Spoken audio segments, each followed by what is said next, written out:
Role. साथियों नमस्कार, मैं उपेंद्र यादव, आप सबका इस लाइव प्रोग्राम में स्वागत है। ये धरना स्थल शहीद स्मारक से लाइव है, रात का सीन आप देख रहे हो और अनशन का पहला दिन है। साथियों, हमने ऐलान किया था कि 14 अक्टूबर को सरकार से आर पार की लड़ाई लड़ेंगे। और आर पार की लड़ाई क्यों लड़ रहे हैं? पहले माननीय मुख्यमंत्री अशोक गहलोत जी से मुलाकात की, मंत्रियों से मुलाकात की और हमारे धरना स्थल पर प्रताप सिंह खाचरियावास जी भी आए, लेकिन हर बार आश्वासन मिला, परिणाम नहीं मिला। 23 फरवरी को भी समझौता हुआ, लिखित में समझौता हुआ, उसकी कॉपी हमारे पास भी है। और लिखित में जो समझौता हुआ वो अभी तक मांग अधूरी है। मंत्री कतरा रहे हैं उन मांगों को पूरा करने के लिए। तमाम मांगों को लेकर आज हमने आर पार की लड़ाई का ऐलान किया। आमरण अनशन में बैठ चुका हूँ, पहला दिन है और हकीकत यही है, पहला दिन है लेकिन चूहे पेट में बहुत ज़ोर से भाग रहे हैं, भूख तो बहुत तेज लग रही है। लेकिन जो ऐलान किया है, आर पार की लड़ाई का ऐलान किया है, तो अब लड़ना पड़ेगा, क्योंकि मेरे एक व्यक्ति के भूखे रहने से मेरे प्रदेश के लाखों बेरोजगारों का भला होता है, तो मैं भूखा रहूँगा। मांग कर रहे हैं कि रीट और एसआई भर्ती की सीबीआई से जांच हो। हालांकि रीट और एसआई भर्ती के जो लोग सीबीआई की जो सोशल मीडिया पे मांग कर रहे हैं, उसकी आज संख्या नगण्य थी, बहुत कम लोग थे, मात्र देखने में भी बहुत कम लोग मिल रहे थे। लेकिन वो लोग जो 23 फरवरी को जो समझौता, उनके अभ्यर्थी काफ़ी संख्या में आए थे। अभी काफ़ी लोग जयपुर में अलग अलग जगह रुकने के लिए चले गए, महिलाएं चले गए और काफ़ी लोग मेरे साथ अभी धरना स्थल पर मौजूद हैं। तमाम जो लोग लाइव देख रहे हैं वो शेयर करते रहें, ज़्यादा से ज़्यादा लोगों तक शेयर करें, क्योंकि ये लड़ाई मेरी नहीं है, ये प्रदेश के हर बेरोजगार की लड़ाई है। ये स्वाभिमान की लड़ाई है, अधिकारियों की लड़ाई है, भ्रष्टाचार मुक्त भर्तियाँ करवाने की लड़ाई है। साथियों, इस लड़ाई को हम सबको मिलकर जीतना होगा। क्योंकि साथियों, जो स्थिति जो बनी है, जिस प्रकार एसआई का मामला दबाया जा रहा है कि बीकानेर से पाली पेपर आया, 12 लोग गिरफ्तार हुआ, कहाँ गया, ओमर सीट आई, वीडियो है, वो अभी तक उसकी जांच नहीं हुई। कह रहे हैं कि एसओजी पे विश्वास कैसे करें। लाइब्रेरी और जेईएन का पेपर लीक हुआ, आज तक पता नहीं चला कहाँ से पेपर आया, कौन कौन दोषी है। अपराधी आते हैं, छूट जाते हैं, लेकिन आने वाली भर्ती परीक्षाओं पर एक खतरा मंडरा रहा है, बेरोजगारों में अविश्वास उत्पन्न है। सरकार ये कह रही है कि हम पारदर्शिता के साथ काम कर रहे हैं, तो राज्य सरकार कानून लेके आए, ऑर्डिनेंस लेके आए विधानसभा में कि हम आने वाली भर्तियों में गैर जमानती सख्त कानून बनाएंगे, 10 से 20 साल की सजा का प्रावधान होगा और संपत्ति जब्त करेंगे। क्यों कानून नहीं लेके आ रहे? कानून की मांग प्रमुख है आने वाले बेरोजगारों को बचाने के लिए, और इसके लिए मैं जी जान लगा रहा हूँ। कानून की घोषणा सरकार जल्द करे और उसका ऑर्डिनेंस लेके आए। एसआई भर्ती और रीट की सीबीआई से जांच हो। बत्तीलाल, भजनलाल, लाल सारे जुड़ गए हैं और इनके सबको पकड़ के पुलिस लाल करे। लेकिन ये हलाल तब होंगे ये दोषी सारे जब सीबीआई को जांच दी जाएगी। इनके तार लंबे जुड़े हुए हैं, 18 अभी तक धीरे धीरे तार खुलेंगे, कहाँ ये जुड़े हुए हैं। तो इनकी सीबीआई से जांच हो, पकड़ा जाए, पेपर कहाँ गया है, सारा खुलासा हो, कौन इसके पीछे मुखिया है, कौन राजनेता, कौन एमएलए, कौन मंत्री है, इसका भी खुलासा हो। वही मंत्री जी कह रहे हैं, शिक्षा मंत्री जी कह रहे हैं कि हम भर्तियाँ करना चाहते हैं समय पे। तो मंत्री जी आप बता दीजिए, 100 दिन से रीढ़ शिक्षक भर्ती 2018 के अभ्यर्थी बीकानेर धरने पे बैठे हैं, लेकिन आज तक उन्हें उनकी फाइनल फैसला हाईकोर्ट से हो पाया, न एडवोकेट जा पा रहा। आप 21 की बात कर रहे हो तो 18 वाले आज अपने आप को ठगासा महसूस करें। क्यों आप फाइनल सुनवाई नहीं करवा पा रहे? क्यों एडवोकेट नहीं भेज पा रहे? क्यों अभ्यर्थियों को न्याय नहीं मिल पा रहा है? जरा सोचिए, गौर करिए। आप दावे कर रहे हैं बड़े बड़े, तो आपके ये वादा पूरा करना पड़ेगा। मैं आपके विभाग के वो भर्तियां गिना रहा हूँ। आपने कातर जनसुबा सुजानगढ़ में वादा किया कि बेरोजगारों आप तो बूथ को मजबूत करिए, मेरे आपके फ़ोन पे घंटी बजेगी। अब वो इंतजार कर रहे हैं कि मंत्री जी आपकी घंटी कब बजेगी, कब फ़ोन आएगा, कब वो भर्ती पूरी होगी। 14% 600 निवासियों इंतजार कर रहे हैं। वहीं आपने दावा किया कि शिक्षा विभाग में first grade second grade PTI की भर्ती आएगी। उनकी हम मांग कर रहे हैं कि फर्स्ट ग्रेड की, सेकंड ग्रेड की, पीटीआई की भर्तियों की विज्ञप्तियां जारी की जाए। वो मांग हम कर रहे हैं, इस अनशन के इस मांग पत्र में शामिल है। हमें आश्वासन नहीं, हमें भर्तियां चाहिए, विज्ञप्तियां चाहिए। साथ में कंप्यूटर अनुदेशक भर्ती का 28 जून को आपने ट्वीट किया, आज तक सिलेबस जारी नहीं हुआ, उसकी विज्ञप्ति और सिलेबस चाहिए। इसके अलावा साथियों, शिक्षक भर्ती 2012 का मामला सुप्रीम कोर्ट में एफिडेविट देकर उन बेरोजगारों को खुशियां दे। प्रयोगशाला सहायक भर्ती 1534, सरकार ने हमारी मांग मानी, भर्ती को जिंदा किया, लेकिन अभी तक कैबिनेट में भी नहीं पहुंची। वो अधिकारी गुमराह कर रहे हैं, उसको रोक रखा है। उन 1534 परिवारों में खुशी है, एक व्यक्ति इस दुनिया में नहीं रहा, उस आदमी इस दुनिया से चला गया। आने वाली भर्तियों में बायोमेट्रिक हो, वीडियोग्राफी हो, ये नियम लागू करे तमाम भर्तियों में। साथियों, पंचायत राज चयन भर्ती, हालांकि वो लीगल ओपिनियन आ चुकी है, लेकिन लीगल ओपिनियन के आधार पर जल्द से जल्द पंचायत राज चयन भर्ती की विज्ञप्ति जारी करे। टेक्निकल हेल्पर भर्ती की जो विज्ञप्ति सितंबर में जारी होनी थी वो अधूरी है, उसकी वो विज्ञप्ति जारी करे। जो तमाम लोग जिन जिन भर्तियों के अभ्यर्थी आए उन भर्तियों की मैं चर्चा कर रहा हूँ।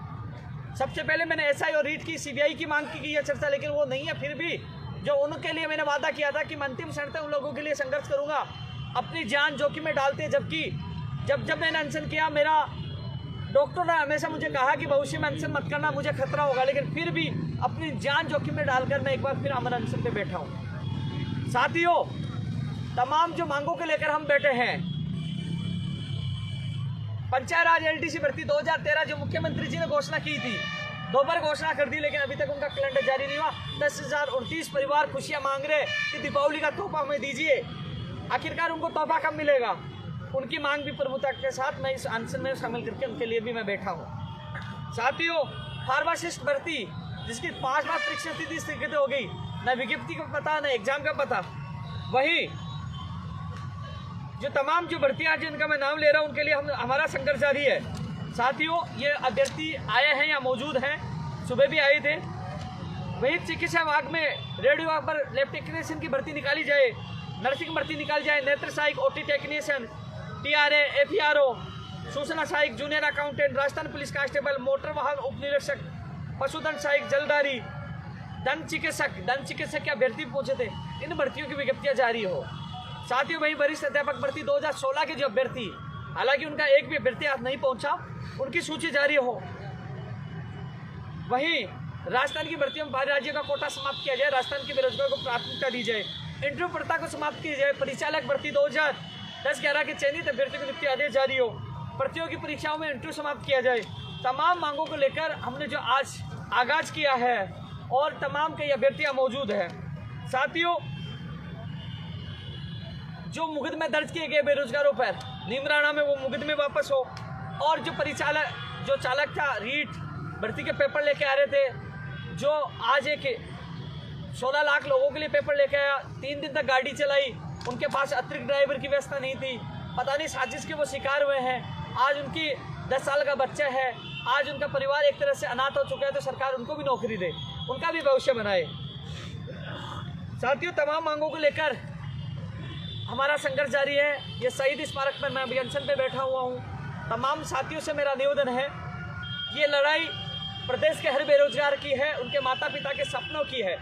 साथियों, ये फर्जीवाड़ा रुकना चाहिए, भ्रष्टाचार रुकना चाहिए, पारदर्शिता के साथ भर्ती होनी चाहिए। सख्त कानून की घोषणा सरकार तुरंत करे और अभी करे, क्योंकि घोषणा होना बहुत जरूरी है। क्योंकि साथियों, भर्तियों को बचाना, अपराधी जेल में होना चाहिए, उनमें डर स्थापित होना चाहिए। उनमें डर नहीं है बिल्कुल भी, क्योंकि वो उद्योग धंधा बना दिया। कई बार मैं जेल में गया, उनसे मेरी मुलाकात हुई है, हालांकि मुझे भी कई बार धमकियां मिली है। क्यों? क्योंकि उनके उद्योग धंधा बंद होने वाले हैं, लेकिन सब धमकियां सहन करके अपनी जान जोखिम में डालकर मेरे प्रदेश के बेरोजगार को बचाने की मैं कोशिश कर रहा हूँ। साथियों, जिस प्रकार माहौल बार बार बदलते हैं, लेकिन जब भी लंबित भर्तियां हो, नई भर्तियां हो, फर्जीवाड़ा हो, और तमाम बेरोजगारों के लिए जब कोई संकट आता है तो उपेंद्र यादव आपके बीच में रहता, आपके साथ रहता है। वो सब लोग गायब हो गए हैं जो कुछ समय के लिए आते हैं, कुछ समय की आवाज़ उठाते हैं, सुर्खियों में आते हैं और वो चले जाते हैं। साथियों, आप पे जब भी संकट आया हो, आपका भाई साथ था, आज आपके लिए आपका भाई आपके बीच में है। तो साथियों, हम सब इस लड़ाई को हमको मिलकर लड़ना होगा, जीतना होगा।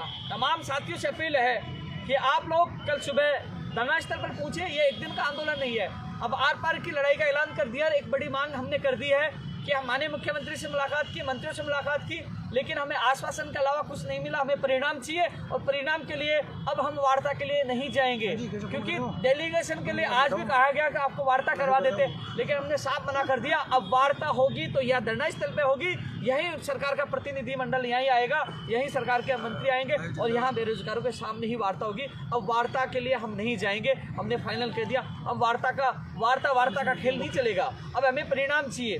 जिस प्रकार आप मुख्यमंत्री जी ने हमें बुलाया, हम गए, मंत्रियों ने बुलाया, हम गए, मंत्री जी हमारे बीच में, हमने उनकी सुनी।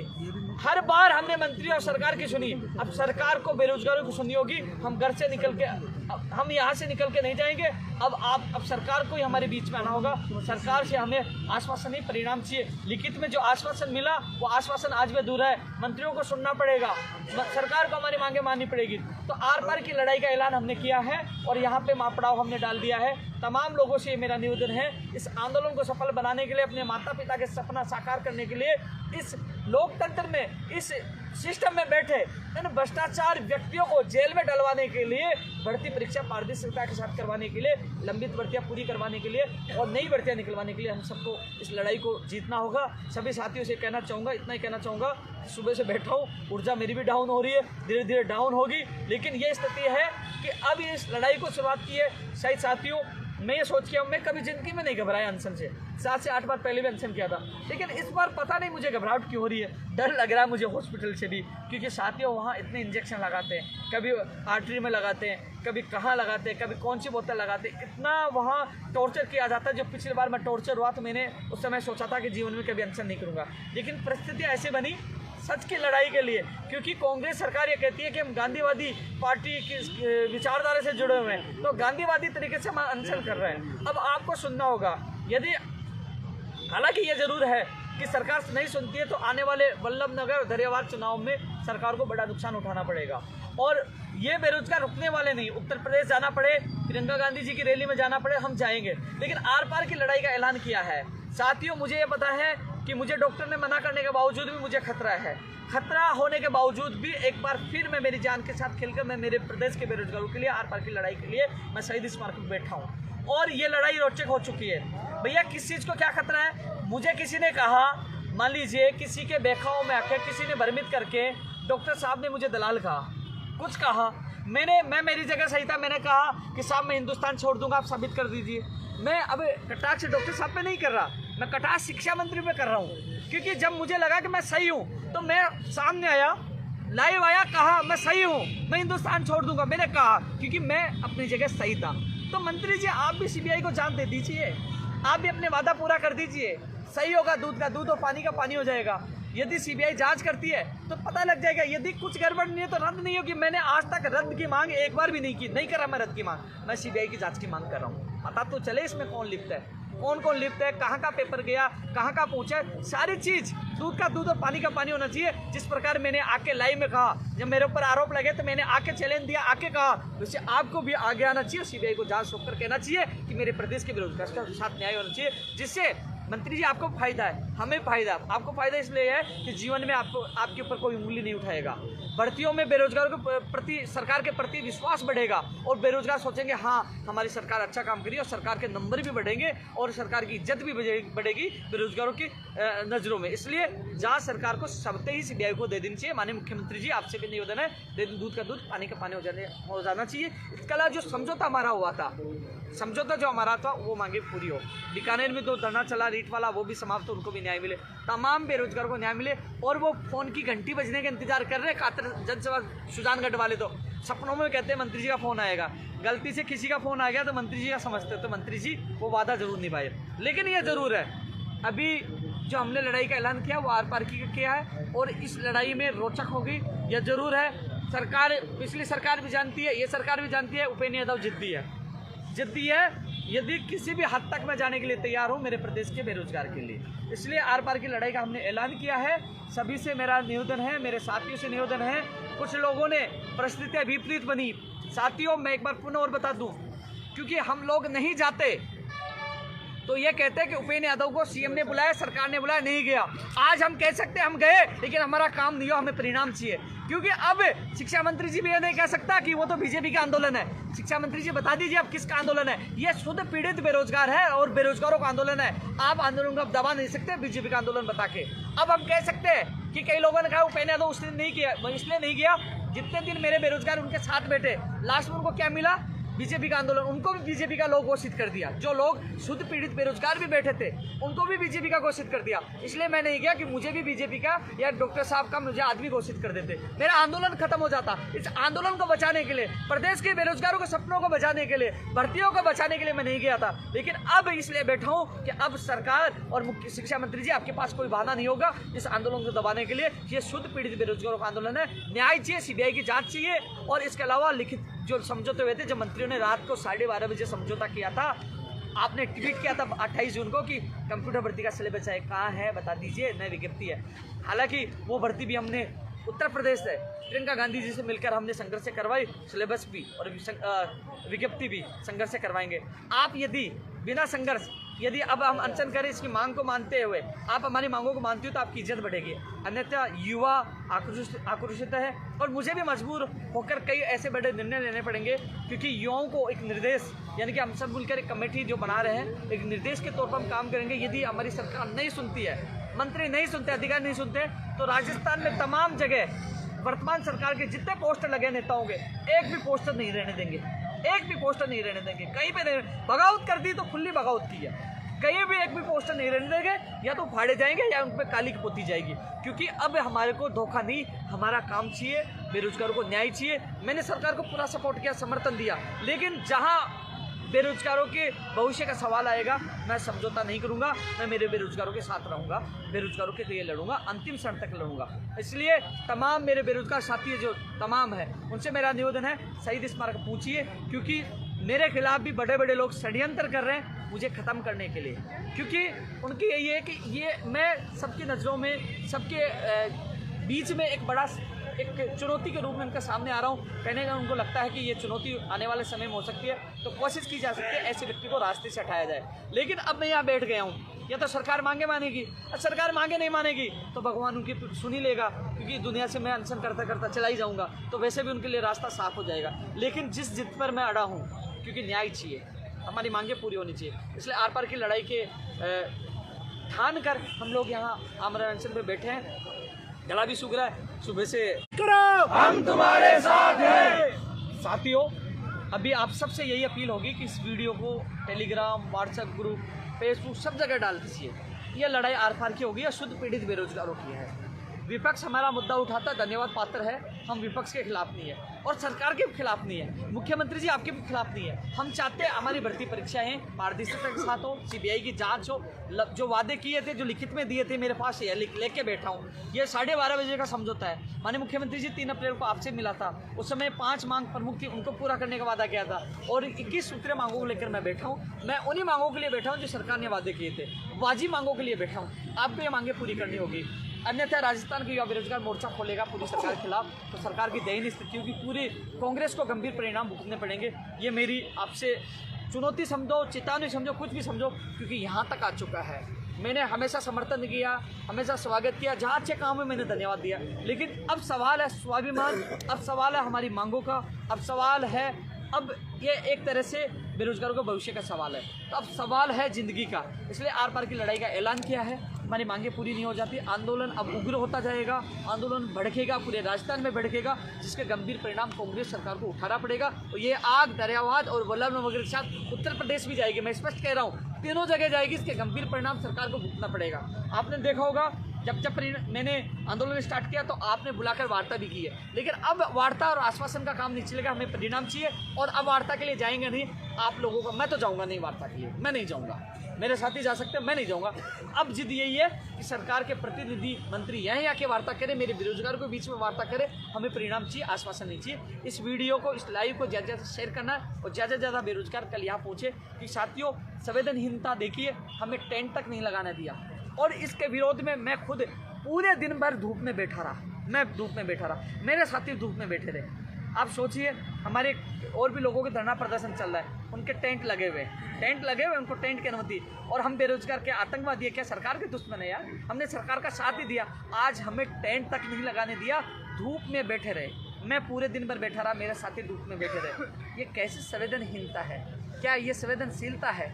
ये पूरे राजस्थान का युवा देख रहा है। हो सके यदि मंत्री या सरकार के कुछ लोग देख रहे हो तो कल, क्योंकि महापड़ाव समाप्त नहीं होगा, अनशन समाप्त नहीं होगा, लेकिन कुछ सरकार के लोग देख रहे हो तो कम से कम टेंट की व्यवस्था के लिए पुलिस प्रशासन को कह दीजिए कि इतने भी जुल्म मत ढाइए कि जो युवा, जो राजस्थान का भविष्य है, आप उनको धूप में बिठाओगे, कोई बीमार हो गया, किसकी तबीयत खराब होगी, उसके जिम्मेदार कौन होगा। तो कम से कम नौकरी तो आप समय पर नहीं दे सकते हो, तो कम से कम छाँव की व्यवस्था तो आप करवा सकते हैं। दोगली नीति नहीं, यहाँ पे नहीं अपनाइए। बाहर पड़ोस में टेंट लगा हुआ है और हम लोग यहाँ धूप में बैठे हुए हैं। अभी तो रात हो गई, लेकिन दिन में आपने देखा होगा धूप में हम बैठे हुए थे।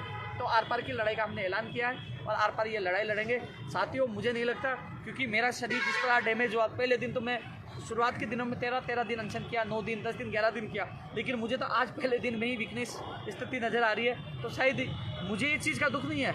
मैं युवाओं को एक मैसेज देना चाहूँगा कि ये लड़ाई महत्वपूर्ण है और इस लड़ाई में चाहे मैं रहूँ या ना रहूँ, लेकिन इस लड़ाई को आप सबको लड़ना है। साथियों, जब तक कानून नहीं बनेगा, जब तक अपराधी जेल के अंदर नहीं होगा, जब तक डर नहीं होगा, ये मेरे प्रदेश के बेरोजगारों को सपनों को बेचकर खा जाएंगे। ये बड़े हाथी हैं, ये अरबों करोड़ों रुपए में खेलते हैं, ये खा जाएंगे। इसलिए सख्त कानून की सख्त आवश्यकता है। और जो लोग 100 दिन तक धरने दे रहे हैं, जिनकी जो हमें लिखित में समझौता वो मांगे भी होना जरूरी है। इन तमाम वाजिब मांगों के लिए हमने आर पार की लड़ाई का ऐलान किया है और लड़ाई जारी है। रात को भी शहीद स्मारक पर हम डटे हुए हैं और आर पार की लड़ाई जारी रहेगी। साथ ही इतना ही कहना चाहूँगा, आप लोग इस लड़ाई में आए। ये लड़ाई युवा वर्सेस नेता, युवा वर्सेस सरकार, युवा वर्सेस धोखे वादे, झूठे वादे, युवा वर्सेस सरकार के वो लिखित समझौता। इसलिए साथियों, हमने आर पार की लड़ाई का ऐलान किया है। हम सब मिलकर इस लड़ाई को लड़ेंगे। साथियों, मैं अब पीछे हटने वाला नहीं हूँ, क्योंकि हालांकि कई चीज़ें हैं जिसको मुझे लगता है कि हालांकि मुझे कई चीज़ों की दिक्कत आएगी, लेकिन मैंने सरकार के खिलाफ खुला मोर्चा खोल दिया। मुझे फंसाया जाए, मुझे कुछ भी मेरे साथ किया जाए, लेकिन अब मैं पीछे नहीं हटूँगा। फिर आपसे एक और लाइव में मुलाकात करूँगा। तब तक के लिए जय हिंद, जय भारत।